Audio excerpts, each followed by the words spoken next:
নমস্কাৰ বন্ধু বান্ধৱীসকল, সকলোকে সুপ্ৰভাত জনাই মই আজি অন্য এটা ভিডিঅ' লৈ আকৌ আপোনালোকৰ মাজলৈ আহিলোঁ। মোৰ আজি পাকঘৰত আছে ডিম 3টা, আলু, পিঁয়াজ, আদা, নহৰু। ব'লকচোন কেনেকৈ ৰান্ধোঁ আপোনালোককো দেখাওঁ।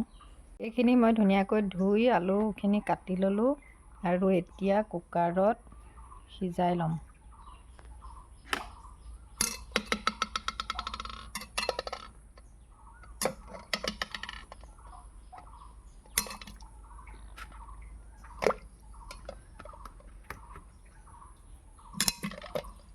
এইখিনি এতিয়া মই সিজাই ল'ম।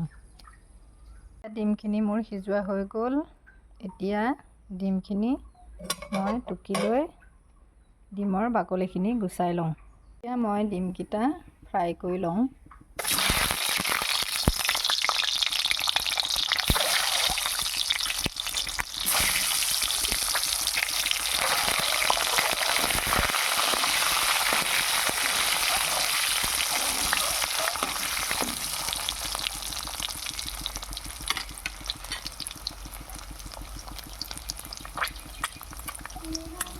মোৰ ডিমকেইটা ফ্ৰাই কৰা হৈ গৈছে।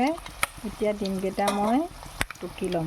তাত মই এতিয়া আদা, নহৰু, পিঁয়াজ, হালধি দিলোঁ আৰু এতিয়া দিম মই আলু। এয়া মই এতিয়া আলুখিনি দি অলপ ভাজি লৈছোঁ আৰু এতিয়া দি দিম অলপ পানী। মই অলপ পানী দি পেলাই আলুখিনি অলপ উতলাই লৈছোঁ। এতিয়া ইয়াতে দি দিম ডিমখিনি।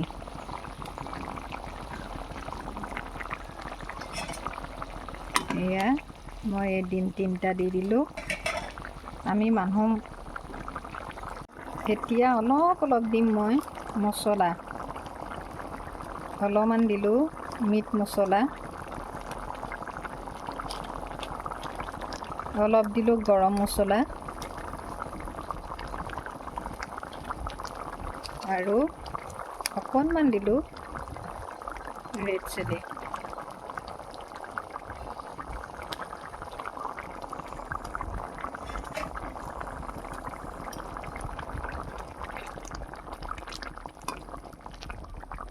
আমাৰ ৰান্ধনীবোৰৰ এটাই চিন্তা নহয়নে বাৰু?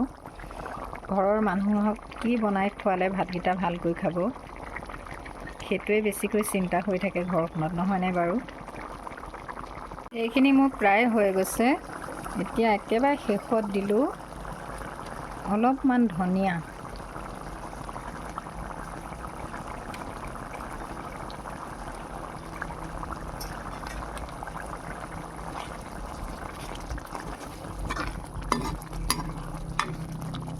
এইখিনি মোৰ প্ৰায় হৈয়ে গ'ল।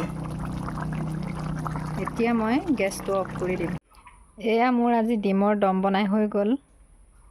ভিডিঅ'টো কেনেকুৱা পালে চাই কমেণ্ট কৰি জনাবচোন। আৰু যদি ভাল পাইছে লাইক, কমেণ্ট, শ্বেয়াৰ কৰি দিব। মোৰ আজি ভিডিঅ'টো ইমানেই আছিলে। Bye bye.